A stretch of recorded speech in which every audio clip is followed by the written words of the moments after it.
Assalamualaikum warahmatullahi wabarakatuh. Selamat pagi kepada Bapak Arman, MPD, selaku dosen pengampu mata kuliah Media Pembelajaran Berbasis ICT, kemudian rekan-rekan mahasiswa kelas PGSD 4A yang insya Allah dirahmati oleh Allah Subhanahu wa Ta'ala. Puji syukur kami ucapkan kehadirat Allah Subhanahu wa Ta'ala yang telah memberikan kita rahmat sehingga kita bisa berkuliah dalam keadaan sehat walafiat. Kemudian sholawat serta salam tak lupa kita sanjung agungkan kepada baginda Rasulullah SAW. Semoga kita mendapatkan syafaatnya di yaumul kiamah. Baik, di sini kami dari kelompok 3 PGSD 4A yang beranggotakan Era Mustika dengan nomor NPM 021, saya sendiri Rosimalinda dengan NPM 023, kemudian ada Desi Ratnasari dengan nomor NPM 035. Baik, di sini kami akan menyampaikan materi mengenai teori belajar yang mendukung pengintegrasian media pembelajaran berbasis ICT ke dalam media pembelajaran. Yang pertama ada pendekatan objektivitas. Pendekatan objektivisme mengedepankan keperluan untuk memberi fokus kepada bagaimana persepsi pelajar berpikir. Pengertian tersebut menurut Wilson, Teslau, dan Taylor pada tahun 1999. Jadi, kesimpulan dari pendekatan objektivitas adalah pendekatan objektivisme adalah paham atau aliran yang mana segala sesuatu diterima secara objektif. Kemudian poin yang kedua ada teori behaviorisme. Adalah teori pembelajaran yang memakai rumus rangsangan dan tanggapan. Maksudnya yaitu lebih mementingkan respon yang dihasilkan, sedangkan prosesnya tidak terlalu penting. Implikasi behaviorisme dalam proses pembelajaran adalah seorang guru selaku pengajar diibaratkan dengan seorang peneliti yang meneliti ke siswanya. Kemudian, setelah kita mempelajari tentang teori behaviorisme, di sini ada implikasi multimedia interaktif pada teori behavioristik, yaitu program-program komputer yang dirancang dengan baik dapat menyediakan konsistensi, rangsangan, teknologi yang handal dan berimplikasi pada penguatan secara individual. Sekian presentasi dari saya. Untuk pemaparan lebih lanjut akan disampaikan kepada rekan saya. Kepada Desi Ratnasari, saya persilakan. Baiklah, di sini saya Desi Ratnasari dengan nomor NPM 035. Di sini saya akan melanjutkan pemaparan materi dengan poin yang ketiga, yaitu mengenai teori pemrosesan informasi. Jadi, teori pemrosesan informasi ini merupakan teori kognitif tentang belajar yang menjelaskan pemrosesan, penyimpanan dalam belajar, dan pemanggilan kembali pengetahuan dari otak. Hal tersebut dikemukakan menurut Slavin tahun 2000.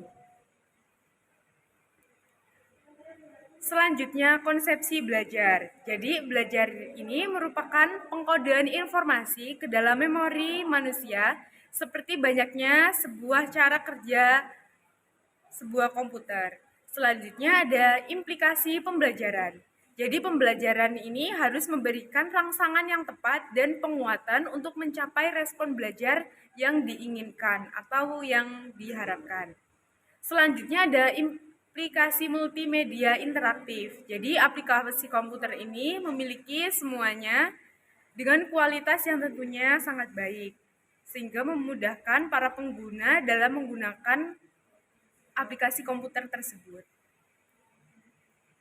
Selanjutnya yang poin keempat ada teori kognitif behaviorisme. Jadi menurut teori kognitif behaviorisme ini menyatakan bahwa belajar ini merupakan dibentuk oleh urutan peristiwa pembelajaran yang sesuai untuk jenis pembelajaran, di mana kegiatan instruksional ini harus menyediakan suatu peristiwa untuk mendukung jenis pembelajaran.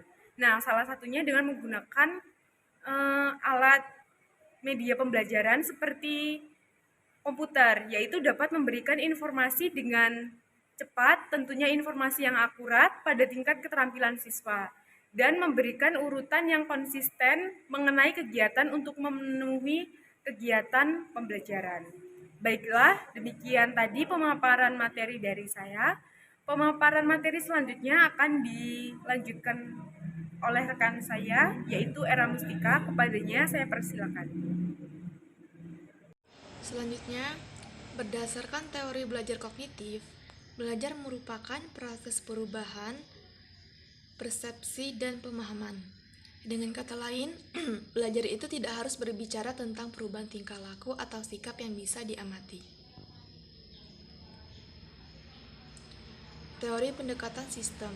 Belajar yang paling efisien apabila didukung oleh sistem instruksi dan sistem belajar yang dirancang dengan baik dan benar berisi tujuan, kegiatan belajar, dan penilaian.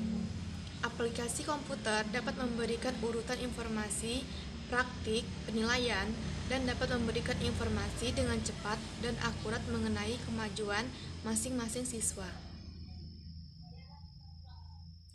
Pendekatan sistem yang merupakan jaringan kerja dalam prosedur lebih menekankan urut-urutan operasi di dalam sistem. Suatu prosedur adalah suatu urutan operasi klerikal atau tulis-menulis, biasanya melibatkan beberapa orang di dalam suatu atau lebih departemen, yang diterapkan untuk menjamin penanganan yang seragam dari transaksi-transaksi bisnis yang terjadi. Neuschel, 1960. Sekian pemateri dari saya kembalikan ke rekan saya.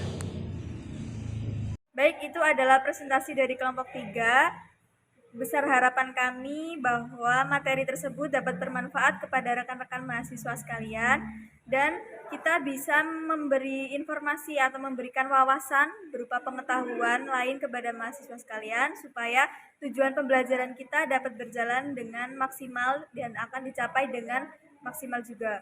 Baik, terima kasih. Saya akhiri. Wassalamualaikum warahmatullahi wabarakatuh.